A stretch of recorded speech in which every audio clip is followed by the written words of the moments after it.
my first guy. I'm really thrilled to meet you as well. So welcome to the channel. I'm really happy to be here. I'm honored to be the first guy on your channel. This is great. Love your publication. I know that you've gone through some real changes and stuff. Of course, COVID has presented its own stuff, but I would love to know more about who you are. I know that you're very gender critically, you've been peaked. I have no idea why or how that happened for you. Of course, being in a more unique position as a man, we hardly ever hear from men who really understand in a way that I feel you do about the dangers of this gender ideology. You hosted so many writers, like Dr. M has been amazing. Would you give us a little bit about who you are? What's your background? Are you initially a writer? Did you come into this by accident? Is this a passion? Please do gift us with this. Sure. Okay. Well, I've always been sort of, I don't know, there's something about me that's always got worked up about injustice and injustice that happens to other people. In many ways, I've been sort of privileged myself. But I can remember even like as a small child getting upset because, the world didn't seem to be fair, if you like. And I remember I read a book, and you'll laugh when you hear the title because the implication is different these days. But there was an excellent book that I read as a child called Bill's New Frock. Okay. And you can criticize it now because the perspective was like a boy wakes up one day and he starts being treated like a girl. And then you saw like the comparison between how the girls got treated and how the boys got treated. I think that affected me when I was young. I had female friends as well as male friends. And actually that was something that contributed to piquing me, was people reinterpreting that story as a story about a trans person. Because actually that's taking all of the wind out of the story. That's turning it into a sexist story. That actually this kid was only bad because they were treating him for the wrong sex. And actually that treatment's perfectly fine for the rest of them. It's just that it's the wrong sex. I started breaking away from the left over a number of issues. One of them was the trans one. I started writing on a blog, and then that blog got picked up by a larger website called Conatus News, which I then started editing for.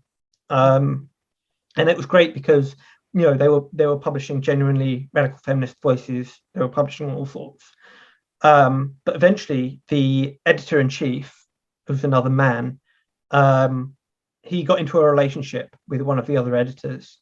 And when that started going south, he started, you could call it having a fit of narcissistic rage, if you like, tried to delete her name from all of her articles on the site. Oh, wow. And then threatened to delete the site entirely. And we were furious about this because, the articles on the site represented hundreds of writers, all of that work, all of that effort. And the idea that someone could just click their fingers and make that disappear, that was wrong to us. So we managed to take control of the site. What year is this, Stan, that you're talking about?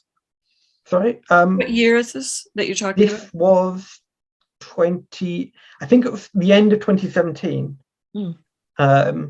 So then I was running conatusnews.com, and eventually we decided to turn it into a proper company. And at that point we decided to rename it, because I still don't even know how to pronounce Conatus. It's a Latin word, I don't know. So we renamed it to Uncommon Ground Media. And I'm still in contact with a lot of the people who were running the site for a while. but they've all sort of, if you like, grown up and got lives and got other things that are more important. So I've been left to sort of manage things. And so that's where I am now, relaunching Uncommon Ground with these two sort of sub publications, just to sort of partly because I was the one who rebuilt the site after we changed from Kanatas News, and I have absolutely no expertise in in site design. So one of the people who was an editor on our site, she's in a Facebook group for women-owned businesses, and she connected me with someone who did website design. So when things started going south with our website last year, we started having site troubles and server troubles. I got back in touch with her and decided it was time to design a relaunch and really get back into things with a strong start. So let me back up a little bit. When did Sure. Uncommon Ground Media actually launch with that new name? Yeah, I believe that was 2019. Okay. Also, Sure. you were talking about Bill's new frock. I'm going to have to look that up. I take it that it's something that came out of the UK. What, so, yeah. In your own personal life, are you an avid reader? I used to read more than I do now. I remember pretending I'd gone to sleep and reading under the bedclothes. I'm sure a lot of people do under the bed sheets. Yeah, I mean, most of what I read now is digital online. But yeah, but I've always had female friends. So even as a kid, like, when you see the playground conflicts between boys and girls, that was always bizarre to me. Like, well, why fight? We're all just can't we all just be friends? That was what do you think gave you that? It's interesting because, and I like to dig in sometimes with people's backgrounds, because sometimes, I know a young man that lives across the country from me. He was raised a lot by a lesbian aunt. And he's a remarkable young man who's got, it's not always that I can say that I meet a man and I instantly feel safe and that there's something there. And it's usually a background of some sort, Is there anything in your background like that, are you one of those guys that women have said they feel safe with you, or you're really knowledgeable about women's issues or anything like that? I mean, I can't really say. I mean, my mum was a feminist. I've always been fairly close with her. She's definitely on the gender critical side of things, but not really involved in it particularly. I've got an older sister who I get on relatively well with. But no, I can't really point to any sort of element of my background. But just a kid that did not like injustice, like you've recognized that. Any particular groups, or was? No, I mean, well, that thing is actually, I think sexism is the first one that you observe from a young age. I think a lot of the other stuff can pass you by, but the way that boys and girls are treated, if you're looking for it, you can see it. It's right there. So I think that's a clear one. But when I got a bit older, I started getting into left-wing politics. I became basically a communist. And that was difficult because my home area was very conservative. There was a Baptist church in my town which had quite a strong hold on things. And I think it's unusual for the UK. It was actually a young Earth creationist Baptist church. So that was the whole 6,000-year-old Earth. Gay people are going to burn in hell, that kind of thing. And so as I got older, that was one of the things that I came into conflict with. Um, but then obviously, you read about economic inequality and stuff, and that affects you. And then you come into conflict with a lot of people who consider themselves left wing, and you realize actually that they're not. The principles are good. Well, some of them are at least, but a lot of the people who consider themselves to follow these principles don't, not in any meaningful way. Did you get into debates with others about this particular issue with gender ideology, or anything else about the treatment of women and the sexism that you were seeing?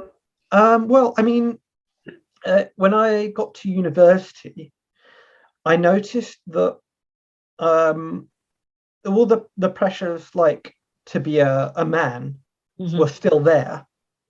I noticed that if you were a gay man, you seem to be able to get away with being effeminate a bit more. Whereas me, who largely dates women, I'm married now, that pressure was still on me to be to be a man, to be a manly man, which I thought was, again, hypocritical, considering what everyone claims. Everyone claims that men and women are equal now, and so on. But yeah, I mean, I got in plenty of arguments. I got in trouble with the Theatre and Art Society because one year they decided to do a nude calendar, and I objected to this just on Facebook, really.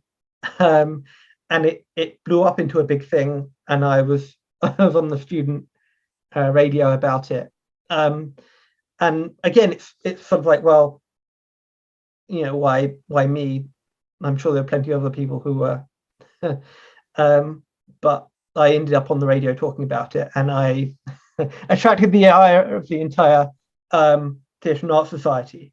But one of the things I said was, look, you can say this is all tactful and all above board, and nobody's going to be judged, and it's all just about accepting our bodies. But next year and the year after that, it's not going to be so straightforward. And of course, I was right, because the next year they were having competitions for best looking couple, and so on. So did they want to do nude women specifically? They wanted to do both nude men and women. Okay. But I was obviously concerned about, again, you can say that it's all equal and that men and women are both doing it. But we all know what it's going to focus on. We all know how it's going to actually affect people on campus, women in particular. They're going to feel pressured to do it, and everyone's going to have these calendars up, and men are going to see it, and they're not going to feel anything from seeing naked men or whatever. But the women, they're going to see themselves being objectified. So that was what happened. Did they end up doing it or not? Yeah, they ended up doing it, and as I say, it got worse in further years. Just as you thought. Yeah. But I don't think there was a. Oh yes, if I remember correctly, there wasn't a feminist society on campus at the time, but a few years after that, there was a feminist society. And one of the things they were doing was involving pole dancing in some kind of student activity or something. So, sure, that's University of Essex. Of Essex, okay. Yeah. And pole dancing. They probably have a class on it now. Yeah. And of course, I went on demonstrations and so on with the Socialist Student Society, which was run by the Socialist Workers' Party. But they had no real interest in actually getting anything done. They wanted their little protests. They wanted their little cliques. And yeah, I wanted to actually talk about things, try things, which they weren't really interested in at all. So that was university, and then I ended up dropping out. I suffered from a lot of anxiety.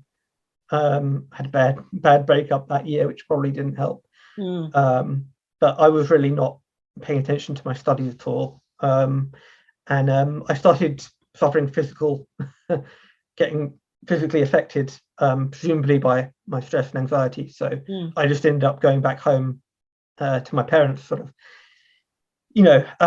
ashamed at failing on that front. And for quite a few years, trying to write fiction, which you need a lot of focus and a lot of dedication to produce anything worthwhile, into just writing short paragraphs on my blog, really. On so politics. Dan, excuse me, were you at university to become a writer? Is that what you were focusing on? Was you wanting a career in writing? I was doing politics, philosophy, and economics first. And that was really only because it covered 3 subjects. I didn't know what to pick, so I picked the one which covered the most. Okay. But that wasn't working out. I was struggling with the maths portion of the economics in particular. I feel like that's something that you really have to apply yourself to. You can't just wing it. You have to sit down and memorize all the symbols and the equations and stuff. So I thought I'd try my hand at doing a course on writing instead, but it didn't really it didn't really improve my performance any. So my wife, she works with kids. She thinks that I probably have ADHD of some kind. I'm not going to declare that unless I actually get properly tested. But I find it very difficult to focus on things. So this site, Uncommon Ground, Kanatas as it was, to me, this is the only valuable sort of contribution I've made to the world. Going back to 2017, it's been 5 years. It's probably the only thing that I've stuck through. And I was absolutely devastated when the crash happened late last year. This is because of technical difficulties that went on with the server, and we were sort of the bare minimum support we could get, basically. And I'm sure they were doing their best, but obviously we had some major technical issues that couldn't be resolved. So 2 of the key editors from Kanatas News working with me when we set up Uncommon Ground Media, and we discussed a lot of things at first. I'm still in close contact with one of those women. The other, we're still friendly, but she's moved on to other projects. And the woman who is still reasonably involved, she has a very demanding job, so haven't been able to devote much time. So I've sort of been left to it, really. This is your baby. It's just me, yeah. Everybody else is. Would you consider this a career at this point, a professional career? And the closest thing to a career I've ever had. But it doesn't really earn any money. My wife, she's the one who's earning at the moment. And even with this free design, we're investing our own money into this. I mean, we could have done a crowdfunder. It's very difficult to sort of for us to ask for money. We've seen people do crowdfunders for every little thing. But that's just not in our nature. So I have a Patreon, and a PayPal donation link, which I'm always sort of embarrassed about. But I mean, we certainly do get some donations, and they definitely help. But a profitable business at the moment, this isn't. So Dan, one of the things about Uncommon Ground Media, I know that I've had access always for free to all the articles and everything. And at the same time, you're growing a business, you're growing a brand, you have a certain audience that has been waiting, not just for all those articles from 20 21 to come back because you had these technical issues and stuff happen, and so all of 2021, which I have an article in there, and I'll be glad to have that thing come back. The idea of having a paywall, or I'd heard that you were maybe going to try to do something with writers individually getting paid. Could you talk me through what are the conversations you're having and your thoughts about what you're going to be doing with the relaunch? Sure. So what we're looking at initially is we're not going to charge anything up front. We will have to look at monetization, make sure that all the books are balanced and so on. But what we're planning initially is on the main page, we're going to have a button that takes you through to various donation options. We've got a Patreon, we've got a PayPal account, and that will direct people to donate to the site. But what we're also doing is on each article and on the author pages, we're going to have a link to any kind of donation system that author has set up. And if they just want you to donate for charity, that'll be there as well. And part of the reason for doing this is we've really wanted to be able to pay writers. Obviously it's a key issue. Anyone who's involved in writing, obviously you want to be paid. But we've never really quite hit on that sort of financial ability yet. And one of the things that concerned me, because I was looking at it, I was trying to work out, can we pay writers? How much can we pay writers? And I came to a conclusion, and I haven't really seen it explored anywhere else. But my thought was that the problem I'm going to have is I'm going to be sitting there, and every article that gets emailed in, I'm going to be reading through the article thinking, is this going to make us more money than we'll lose by paying the author? And I'm going to be put in the position of judging other people's work and saying, this is good enough, this isn't good enough. And obviously I have to do a bit of that anyway. I have to make sure that the content on the site is good enough. But to place a financial value on someone else's work, particularly all the women who've been sending things in to us, very conscious of the fact that I'm a man, I don't want to be put in a position of passing judgment on women's writing, especially on feminism, and saying that this isn't going to be popular, so you're not going to get anything for it.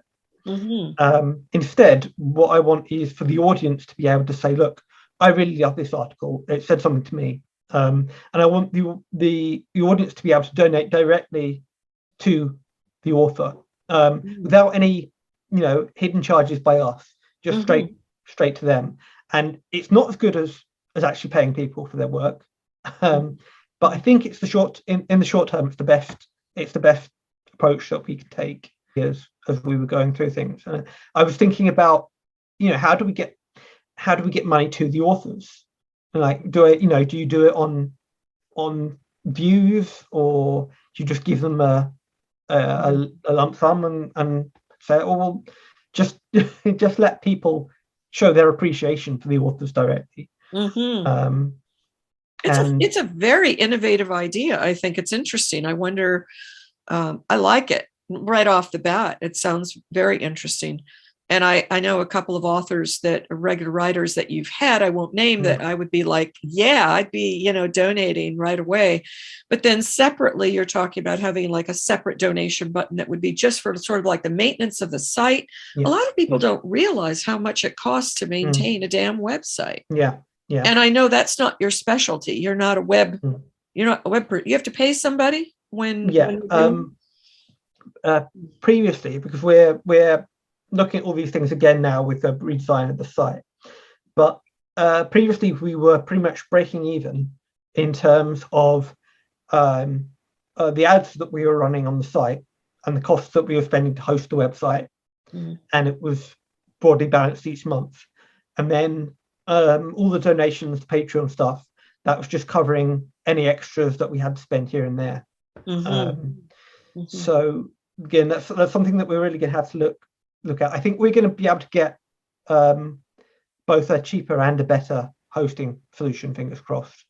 But even then, we've spent I won't tell you how much, but we've spent a lot of our own money on this redesign. We've brought in a brilliant designer, and hopefully it's going to make everything seem more professional, easier to read, and again, sort of direct people to spend their money where they feel like it.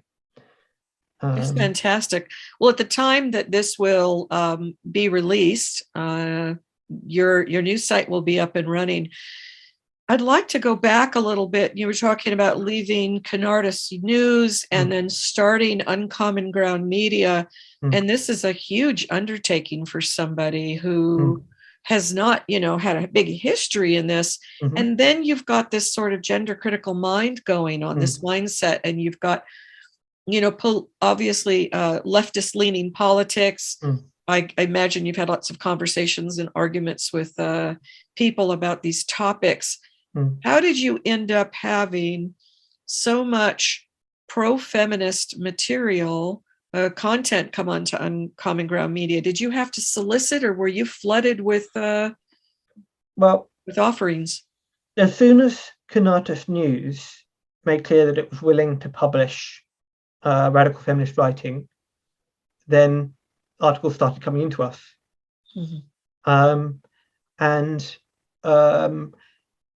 Yeah, sure. I mean, we do solicit things from time to time. We see someone's written something really interesting. It's not always on a sort of a feminist or a gender topic. But the previous owner of Canardus News, before we had all the big falling out about a month before, he arbitrarily declared that we weren't going to publish any more articles on pornography or prostitution. And this was, I presume, because of a backlash from certain other people who are involved in the site, writers who of a different political bent, who were just very upset with the line that we were taking, or rather the fact that we were willing to publish radical feminists. So you were publishing, to get this clear, you were publishing articles like against prostitution, against pornography. Yeah. Okay. Yeah. Okay. And as I say, that got us a backlash. And the guy who really originally founded it wasn't interested in facing up to that backlash. But we are. I mean, there's no question about it. I mean, the more that someone doesn't want you to publish something, I think that's all the more reason to publish it. Reminds me of Stella Perret and her political cartooning, and that's a separate relationship. I know that you have been very supportive of Stella Perret and the work that she does. Can you talk about some of the more controversial articles? Have there been any that have come out, whether they're feminist or not, that you've gotten feedback from that we would, as the public, wouldn't necessarily know about? I mean, I think it's all fairly out in the open. I can't remember which particular article or controversy it was, but I remember at one point we had a few people who'd emailed in articles, then sending in further emails to request that actually we don't publish their articles because they weren't happy with the content on the site.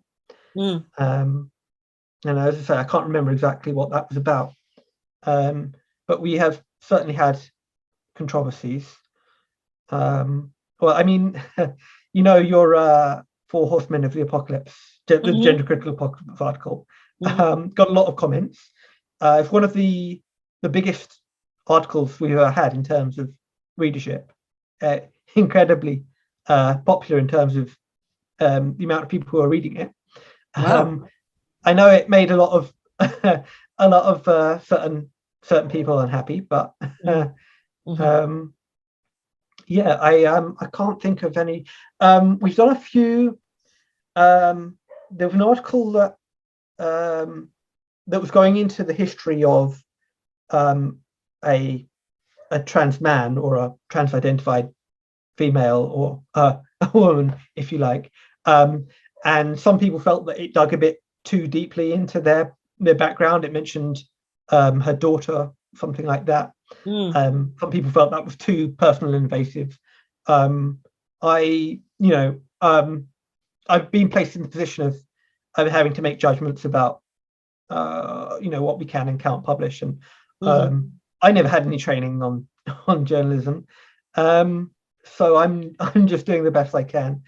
Um, we've published articles that have criticised people that I like, people that I consider friends, even. Mm-hmm. But I've gone ahead and published them because that's what you do. Mm-hmm. I can't say, look, this person's off limits because I have a personal connection to them. I don't think that would be fair. So there have been times when I feel like, oh God, I hope they don't hate me for this, but I'm going to publish anyway. Mm-hmm. Um, Mm-hmm. Well, it sounds like with Canardus News, when you saw that literally the man that was the editor in chief, I guess, of that whole thing, getting involved personally yeah. with one of the writers, and then that falling apart, the idea of having somebody with that woman as an author being erased all of a sudden, that kind of, that's terrifying. It's that thing of censorship that I think, concerns anybody that has their work out there. Yes, I'm very aware of being a man, being in this situation, and I'm sure that I make mistakes. Maybe some things have been published which shouldn't. Maybe I've stopped publishing things which should have been published. But I'm at least sort of I'm aware of that issue, and I'm trying to navigate through it. I mean, I can't apologize for being who I am, but I think personally, if I was a woman, I would probably try to be, a female separatist. I would probably try to avoid men in all of my dealings whatsoever. I can tell you quite honestly that there are very few men that I've met in my lives who I've thought, this man actually understands what it's like for women, has sympathy for women's experiences. Very, very rarely. And I don't think being gay necessarily makes men any more sympathetic. I'm not going to say, obviously, I don't think necessarily that gay men are more misogynistic, but certainly I've seen plenty of misogyny from gay men as well. So I try and do the best I can with what I have, knowing that there's a lot of potential pitfalls, knowing that some people will never trust me, and I can't really blame them for that. As I said, we've seen with lesbian and gay news, we've seen with Canardus News that there's been what it seems like a man who's in charge, who thinks that he can do whatever he wants. He thinks that he owns, all of the publications, and I can't promise that I will never fly into a rage and stop off myself. I'll try very hard not to. But what I was wondering and asking you, Dan, about the lesbian and gay news, actually is it a potential that could be some riches for Uncommon Ground Media in terms of the writers who have contributed more often than not, whether they got paid or not? Do you think that Uncommon Ground Media, have you already been hearing from some of those writers like, hey, when are you going to get your site up again? I would like to. Absolutely. I've already been in contact with a few writers who've had their articles from lesbian and gay news basically deleted from existence. You can still dig them up on the Wayback Machine, the Internet Archives. People have been rehosting their work on their own personal websites. But we've certainly had a few people, at least, interested in getting their articles back online on common ground when we come back. And Mm-hmm. I'd certainly love to have as much of that as we can. Obviously, it's a boon for us because we get more views on the site. Mm-hmm. But from a principal perspective, these people have had their work ripped from under them. So let's try and get them back out there. And it's what we did when people started getting banned from Medium. And it's a mutualistic relationship, really, because it helps the site and we get to help people. So I know that you're a real proponent of, I'm assuming, a free press. Can you talk about free press, free speech? Can you talk about how you see that happening from here moving forward, Dan? What are your concerns or anything about that? Sure. I mean, obviously, there's been some interesting developments with Elon Musk attempting to buy Twitter, because a lot of these conversations are taking place online. And in a sense, there's never really enough free speech online, if you like. And of course, I'm not saying that, we should necessarily allow, people who harass others, so on. But ultimately, there is always somebody in control of the social media sites, even messaging systems. And so, obviously, I'm concerned about the future in general. The way that corporations are becoming so large, so powerful, they can exert control over government policy, and the fact that they're being pushed to impose rules and moderation on these social media spheres. And of course, they do have a responsibility to moderate these in some respects. But ultimately, the decisions of what we should and shouldn't allow to be discussed comes back to, I believe, sort of democratic systems. So that we as a society have to decide these things. And what we've done is we've invested private corporations with not only the power but the moral responsibility to decide what should and shouldn't be allowed to be discussed, and that's incredibly concerning to me. We get a lot of traffic from Twitter, for example, and if Twitter one day decided that Uncommon Ground was a transphobic organization that violates community terms or whatever, got rid of us, that would be a huge blow to us. And there are plenty of people, journalists, who depend on these sites like Substack, again, Twitter. I'm not familiar with all the different platforms that are out there, but even like YouTube, even something like TikTok, right? They become platforms by which people not only make their living but also express their political and social views, and these are things which are ultimately subject to censorship and control.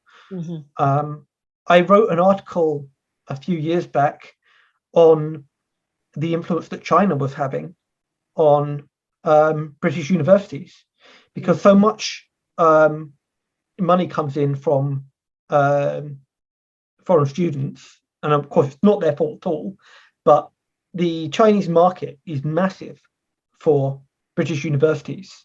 And so getting on the good side of China is crucial.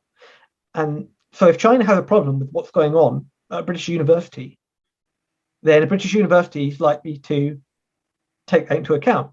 And we're talking about incredibly large, incredibly powerful country, which is a dictatorship, which censors dissent, and these things are having an impact on British universities.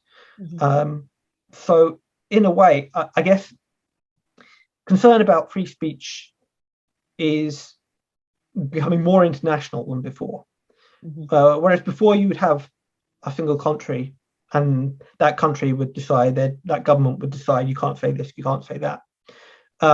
You'd at least be able to, maybe say it in the next country over, broadcast it, whatever.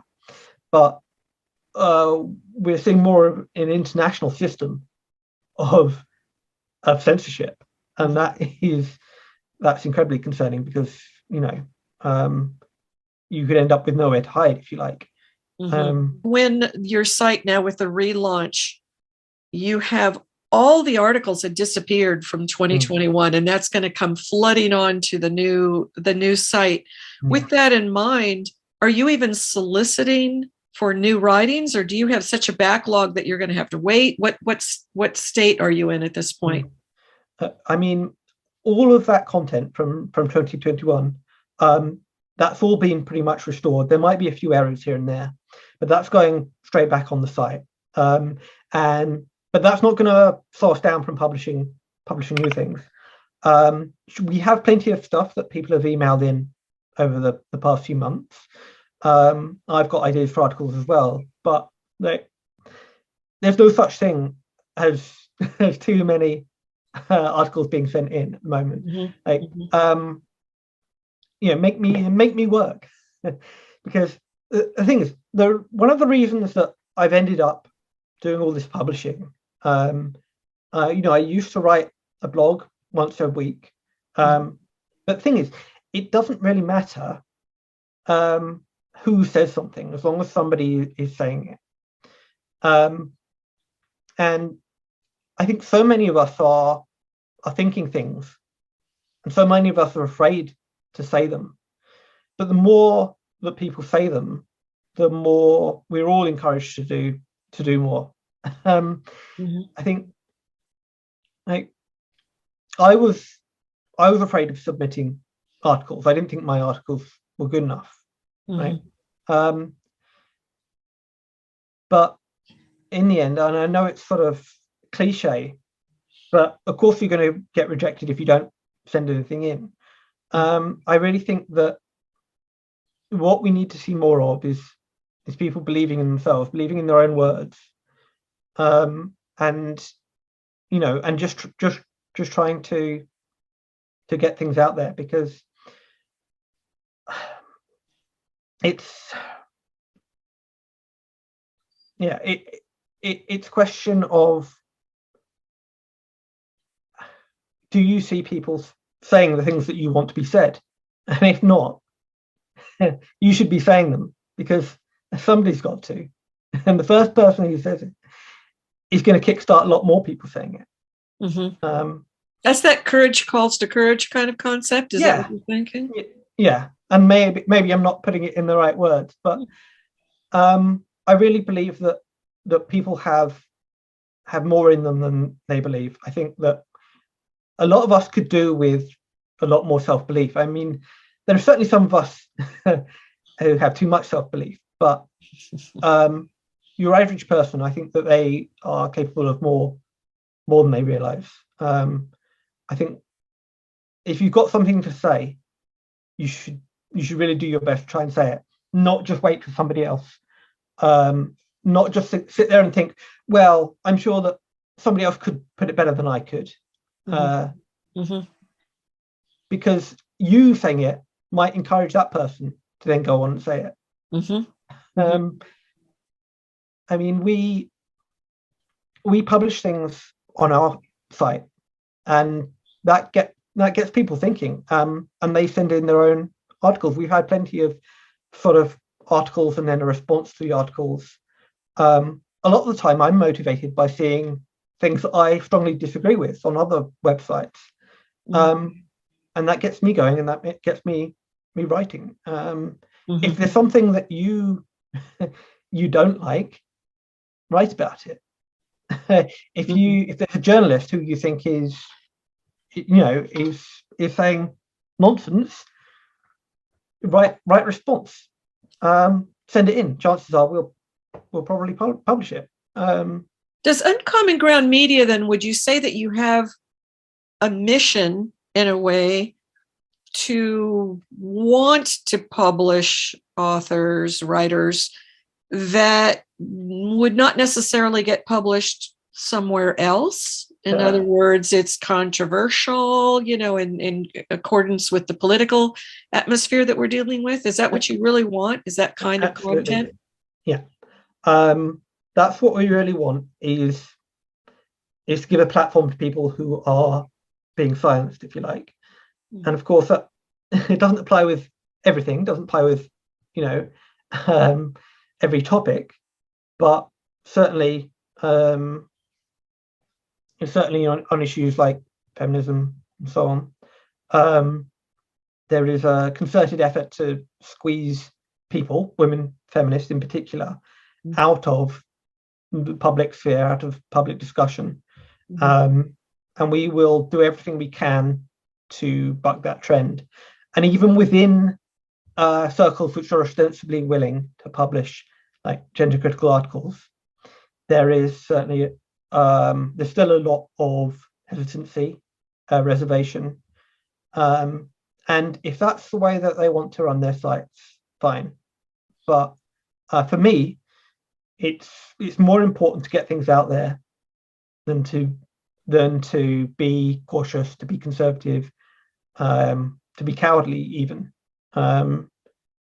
It's more important that we get those voices out there than we go, oh, is this too strong? Is this too harsh? Is this too mean? Which I think a lot of people still think. Did you, with the articles all having been disappeared like this for a year, and since the pandemic, and knowing that Uncommon Ground Media began before the pandemic, have you seen a shift in the kinds of articles or particular topics that people are choosing to write about that they've submitted? Are you seeing a lot of the same ideas maybe being told over and over again?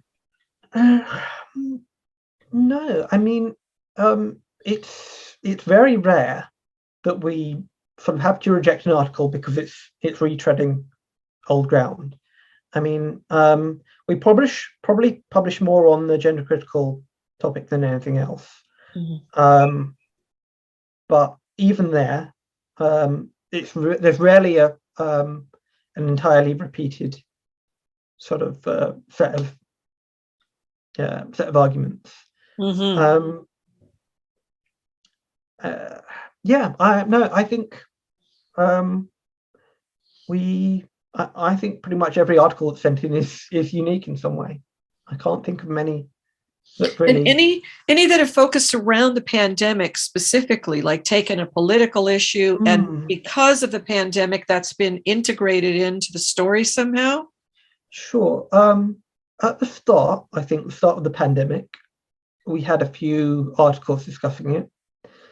And I'm not averse to publishing more on that front, but I don't know, I kind of get the impression that people are fed up with it all, and just want to forget about it. And I don't know, for me personally, it certainly brought up some interesting issues. I mean, a lot of people have been struggling, obviously, but philosophically speaking, issues like, does the state have a right to mandate that everyone get a vaccine? And these are questions which I don't necessarily have a simple answer to. Things that I'd be really interested in seeing explored more, but we haven't actually had that much submitted on the. I think possibly because we haven't taken a strong stance, either sort of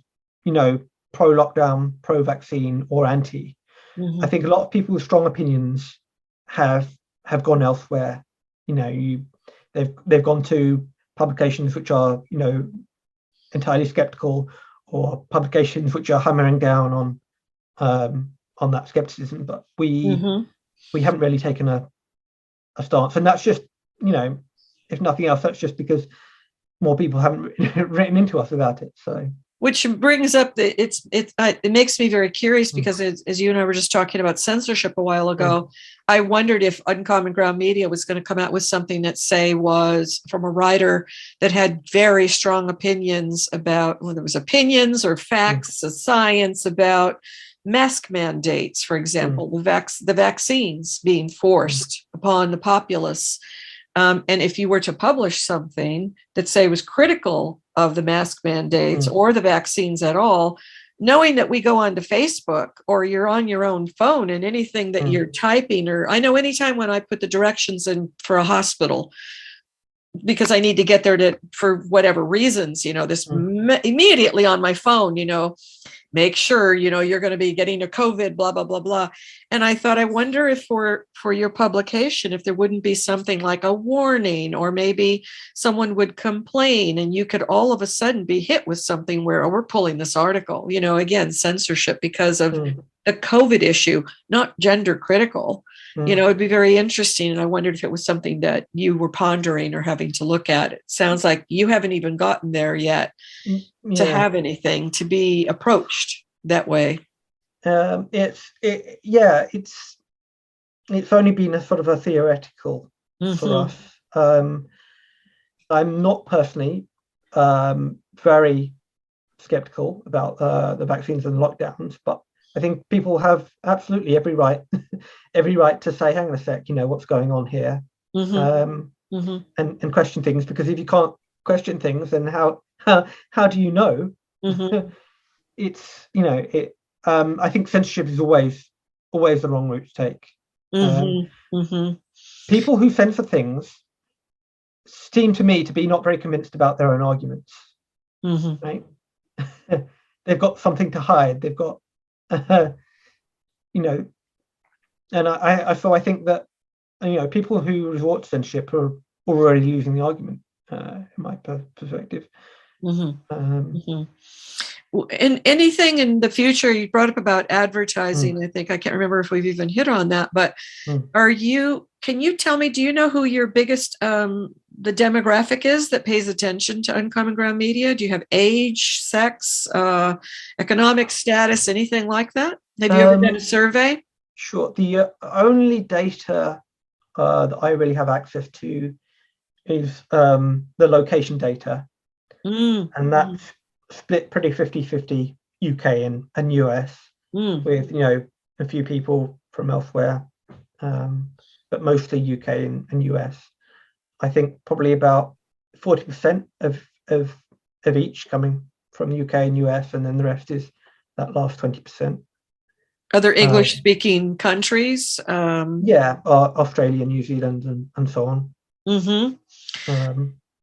Is there any kind of push to try to get younger writers or particular ethnic groups or anything like that? Well, I absolutely love to cover, the whole world, really. We've got a strong connection to secularists in Africa. And so we do have we're going to have a specific section for articles covering Africa. We don't have quite enough content for India or China, but I would really love to get more commentary on those countries, for example, just because I think that what's happening in India and China absolutely has potential to impact on the rest of the world, and that there are so many people living there. We should cover what's going on there as well. But we haven't had quite enough yet to really to cover those in any detail. Can you give me any more scoop about the redesign? Because I know as it looks right now, and it has looked this way for a long time, it is pretty basic. Is there something that you're excited about that we're going to see and notice right away? Sure. So the redesign is essentially splitting the site into two sections. We've got Living on the Hill and Material Humanism, and I'm actually really excited for both of these developments. I enjoy a lot of pop culture stuff. I like the sarcasm, the irony, a light-hearted tone. I think all those things can be really enjoyable in articles. But I also think there's room for more serious, in-depth sort of scholarly articles. And I know that people can be put off by one or the other. So you can still access them all directly through uncommonground.com. But if you just want to read, the stuff on Living on the Hill, there's a sub-site for that, and livingonthehill.com should take you there. And the same for. Tell me what livingonthehill.com, all of a sudden, what you brought up something I've never heard. Sorry, yes. That comes from actually, I think it was J.K. Rowling who first brought it up. People asking her, is this the hill that you want to die on? And my wife, who's also on Twitter, Katie Barker, she said, no, we don't want to die on this hill. We want to live on the hill. And that really got me thinking. This idea that we're gonna stubbornly fight for this territory, and we're not going to give it up, and we're not going to be defeated no matter what these other people think. We're going to keep fighting, and we're going to win. And that really inspired me. And so that's why I went for Living on the Hill as the name of that sub-site, because I want to focus on, really living. I want to cover pop culture things. I want to do commentary on all sorts. Obviously, we're still covering serious topics, but I want it to be something that you can enjoy reading. Whereas material humanism is a much more sort of, that's where you go if you really want to get to grips with a theory. If you, we've published articles on socialism through history, for example. We did a series on answering the accusation. Fascism is actually a left-wing ideology because blah blah blah. We said, okay, we're going to take you at your word if that's what you claim, and we're going to look through the history of fascism. We're going to look through all of these different countries. We're going to look through, authoritarian dictatorships which call themselves socialist, and we're going to really explore the implications of all of this. And if that's the sort of thing that you want to read, you can do it on materialhumanism.com. So wait, you've got materialhumanism.com, you've got livingonthehill.com. Are these both sub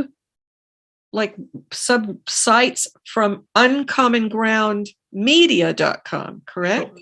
Yeah. If you go I'm going to go to uncommongroundmedia.com, and I'm going to see that there's basically two other ways to go. Is that what you're saying? Yeah. So the main page will be pretty much the same kind of thing as you see now. It'll have content from both sites.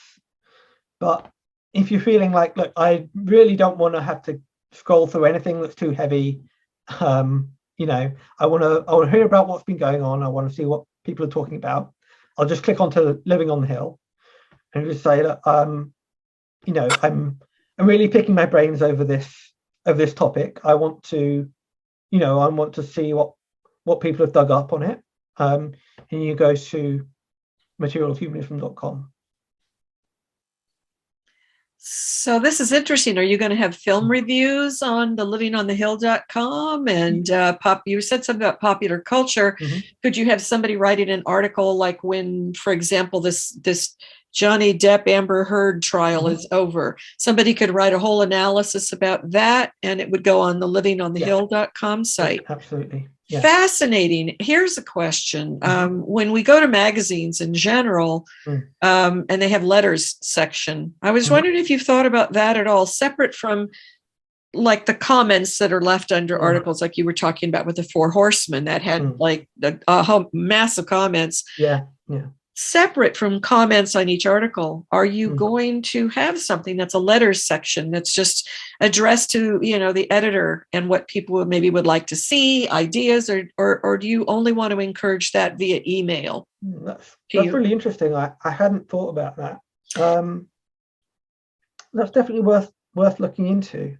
Because it's something that does invite other conversations, I think, yeah. and that would be very interesting. So if I was going to do a letter, write a letter to the editor, it's not necessarily about an article that I read, but I might have been stimulated by the idea that, I don't know, maybe there have been 3 articles in a row that took on a particular topic, and then I don't know, I wanted to provide a little bit more, like I had a paragraph of insight about it or something, and wondering if you would solicit for that. Just out of curiosity, I think of publications like, Vanity Fair and these other things where they are general letters. And out of that, sometimes you might find a writer, that has written that, and then you go snoop around and you see that they've submitted something else somewhere online. I'm bringing that up because I'm really into cross marketing and always trying to think out the box. I do work with jazz musicians, and I'm always talking to them about because jazz music is such a tiny genre within, the world of music compared to pop and hip hop and everything else. And the idea of you coming back with this, I love you talking about the Uncommon Ground Media, having this new look and these new ideas. And I can see your enthusiasm about these separate categories. And then I think of an American thinker, Chris Hedges. Chris Hedges has been a leftie, out there thinker, writer, author of several books here.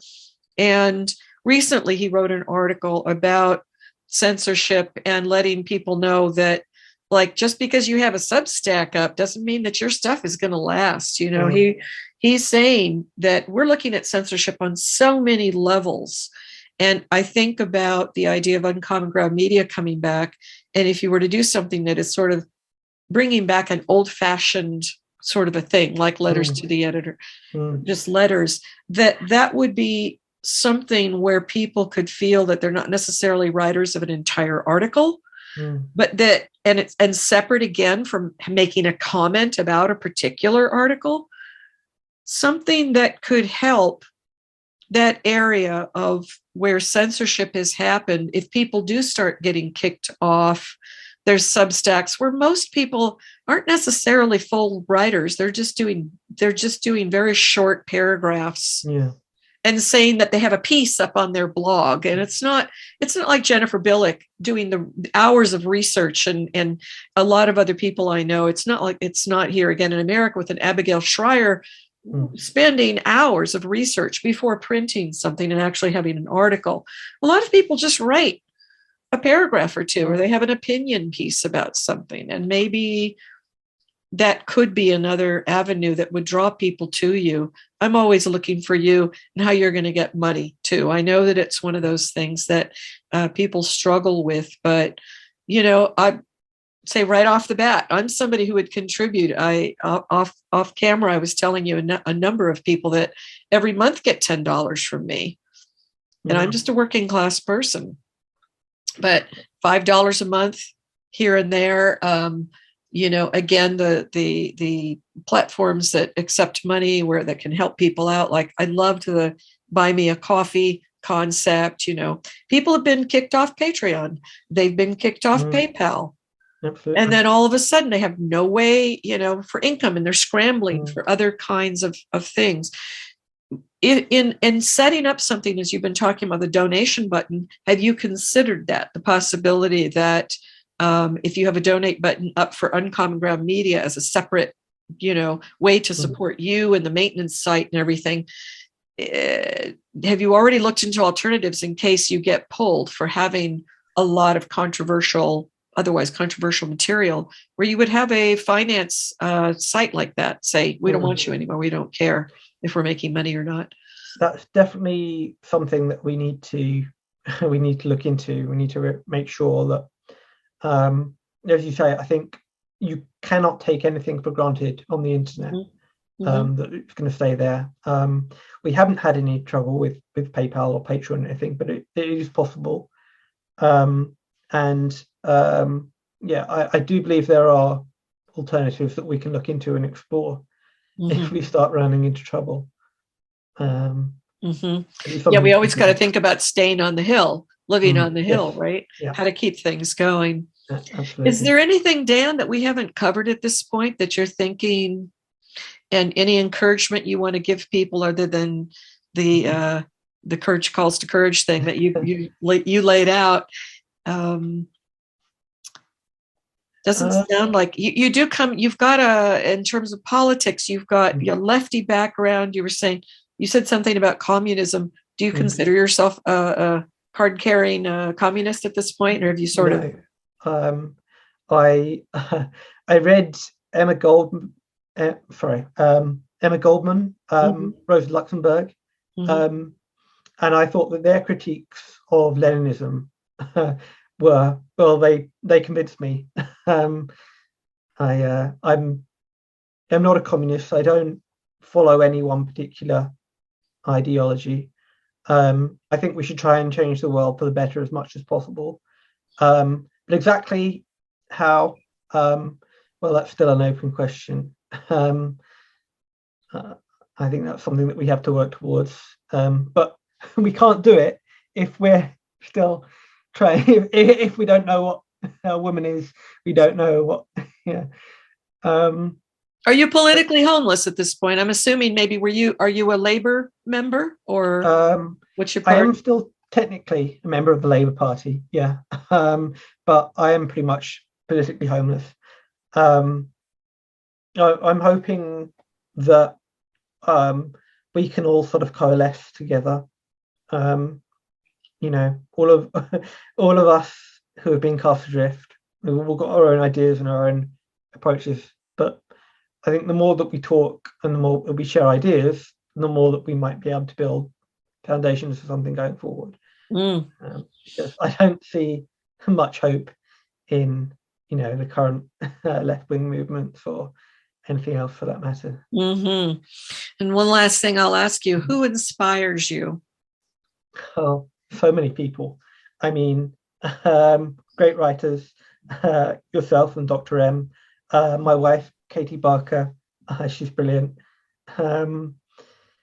Yeah, I mean, the things that people go through every day, and they still find the energy and the courage to keep going, to keep fighting. I mean, it's incredible, the stories that people have. I'm always in awe.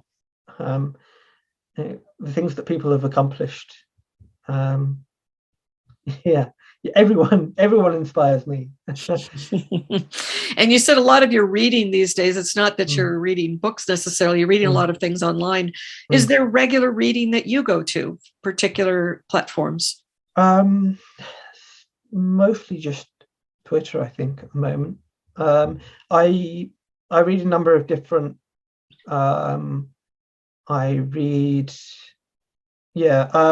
well, I tend to use news agglomerators, so I go through different websites.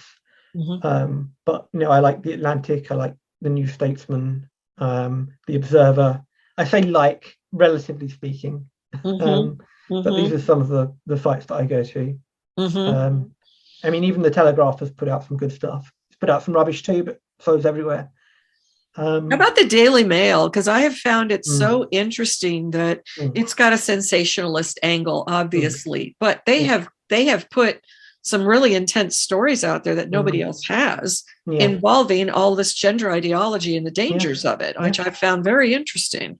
Yeah, I can say, like, I have seen some good stuff on the Daily Mail. I mean, I've seen a lot of rubbish, sure, but I've seen some good stuff too. But I mean, this is why it's so important to have, like, so many different voices, because nobody's going to be right all the time. There's always going to be websites, newspapers that I absolutely hate. They come out with some stuff that's brilliant sometimes. I wouldn't want to close them down. I think the Daily Mail is not as bad as the Daily Express. Which is probably the worst of the British tabloids, in my opinion. But even that's been going through some changes recently. So a lot of conversations with Americans about what is free speech? What are the guidelines? When you brought up yourself about your past with being, the guy at the university that had an objection to the whole getting into nudity with men and women's bodies, in a calendar on the campus. I know that you're not the only university person that ever did that. And you're the first man that I've heard of that actually took that up as an issue. So that's why it's interesting to me. But, I'm up for free speech. I would say, not 100%. There's always the issue of safety, public safety and things like that we have to look out for. But yes, who are the arbiters of that? And I know with Elon Musk, the same person that I was talking to about Twitter, I had asked her, what did she think about his, taking over? I find it absolutely terrifying myself because I know he's a transhumanist. I think that it's going to mean a lot quicker are we going to head towards transhumanism because of this massive news source and influential source around the world where people are going to be groomed harder and harder about us disassociating from our bodies, our sexed bodies, our bodies, in much more towards AI, much more towards accepting, much more away from the earth, much more away from our own human interactions with each other. I'm worried about that. Very worried about that. I mean, the thing with Elon Musk is, from my perspective, the only interesting thing really about it is that he's doing the quiet part out loud, right? Most of these billionaires, they have their foundations, they have their ways and means, and Elon Musk is just coming along and just saying, I'm going to buy Twitter. And I don't think, I can't say whether that's necessarily going to be good or bad, but I think the reactions to it from other sort of, other elites, if you like, have been disingenuous, rather they're just upset that he's doing it publicly rather than behind everyone's back. And I certainly have no love for Elon Musk either, but it's definitely going to be interesting to see what he does with Twitter. Now, are you going to write any articles that show up in Uncommon Ground Media? As much as I brought up this idea of a letters section, is there going to be every once in a while, once a month or something, a letter from the editor, Dan Fisher? Are we going to see something like that? Sure. Because you said you used to write a blog. Do you still write a blog? No, I haven't. Think so. No, but yeah, I mean that's something we've discussed, and I'd be definitely up for writing more content myself. It's always good to. It's something that I would look forward to. If I knew that once a month Dan was going to sort of, evaluate, it would be a way for us to keep kind of to know what the pulse is maybe of what you're thinking about, submissions you've gotten, certain things that are going on, your own views about censorship and things like that, because it adds a personality behind the scenes. You've been so hidden. We've only know more of who you are because of what you allow, to be published. So and that's true. I think it's something that I've sort of forgotten along the way. I've got lost in all of the management, and I really do think it's important to have that personal connection. So I am going to try and write more. I'm going to try and be sort of more open with the readers, and I'd really like to start getting a little blog thing going again just on the site. That's fantastic. I think it'd be great. Well, I applaud. I can't wait for this. Like I said, this when this video comes out, your launch would have happened. I'll have everything in the description. I want everybody that sees this to go to the site and, and of course, support financially too. We'll see how you're going to be setting that thing up. But I appreciate so much your time in this. You're one of these rare young men that I've been able to talk to that really it takes the time and wants to make the time to see the larger picture in this and how even you and your biological sex, they're going after all of us, right? And I mean, with the news that recently came out about Edinburgh and the medical school scandal there. I think that it's so important what you're doing, and to keep the truth rather than these ideas of lies that we're so normalized every day now through every avenue. I look to Uncommon Ground Media as being something that's speaking the truth, and I would never have to, I think, look at and see some crazy article telling me that men give birth. Yeah, well, I mean, you're an absolutely brilliant writer. I recommend everyone go and read all of your articles on our site, and I really hope that you write some more for us sometime. Well, thank you. And for any of the viewers that are watching, I have a larger women's audience for sure. I love that you said that, because I've had people say to me, whether they loved it or hated it, that my article stimulated ideas for them. Yeah. And the most that I heard on a regular basis was that women told me that my article helped give them strength to come out, like on their Facebook page. And of course, what happens with that, and a lot of people don't realize, is they lose friends, they lose people. And the pain of that can be horrible. But I think that in any political movement, the shifts and the changes and the sacrifices that occur on many levels. I recently lost some friendships, and it's that we keep, if we keep moving along, and again, even bringing up this idea of free speech, if I've lost a couple of friends along the way because I was shocked by Twitter removing Donald Trump, it causes people to question my very integrity now. What do I think about other things? And then they worry. Well, maybe we needed to diverge, and maybe we'll come back together around other issues or something at some point. But I appreciate your time so much, and really look forward to this. And I'm always going to be a cheerleader for your work and your publication. So thank you so much for spending time, Dan, with me, and good luck. Yeah, thank you.